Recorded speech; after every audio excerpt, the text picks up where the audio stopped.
میرے اللہ کی ایک صفت ہے الحکیم، جس کا کوئی کام حکمت سے خالی نہیں۔ میری سمجھ میں آئے نہ آئے، میری عقل میں آئے نہ آئے، میرے دل و دماغ کو اچھا لگے نہ لگے، لیکن یہ یاد رکھ لو کہ میرے اللہ کی ایک صفت ہے حکیم، اس کا کوئی کام حکمت سے خالی نہیں۔ میں تو چاہتا تھا مجھے اولاد ملے، نہیں ملی، یہ بھی میرے رب کی حکمت ہے۔ میں تو چاہتا تھا مجھے بیٹا مل جائے، نہیں ملا، یہ میرے رب کی حکمت ہے۔ میں تو چاہتا تھا مجھے بیٹی مل جائے، نہیں ملی، یہ میرے رب کی حکمت ہے۔ میں تو چاہتا تھا میرا اپنا مکان ہو، نہیں ملا، میرے رب کی حکمت ہے۔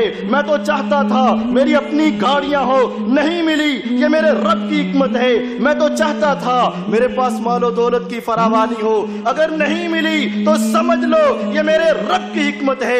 دنیا میں تم دیکھتے ہو باپ کو پیار ہے، ماں کو پیار ہے، بڑے بھائی کو پیار ہے، لیکن چھوٹا سا بچہ بیمار ہے، کسی چیز کی تمنا کرتا ہے، وہ نہیں سمجھتا میرے فائدے کی ہے، میرے نقصان کی ہے، میرے لیے اچھی ہے، میرے لیے اچھی نہیں ہے، وہ نہیں سمجھتا۔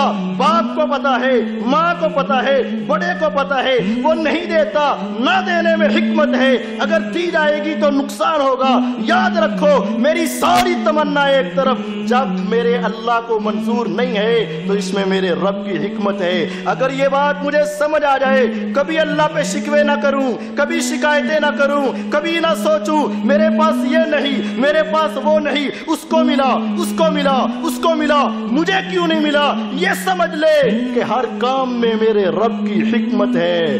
جب یہ بات سمجھ آ جائے تو اللہ سے ایسا تعلق جڑتا ہے کہ اللہ جتنا دے دیں، جیسے دے دیں، جس طرح دے دے، انسان ہر حال میں خوش ہوتا ہے، اور وہ سمجھتا ہے کہ اس کے اندر بھی میرے رب کی حکمت ہے۔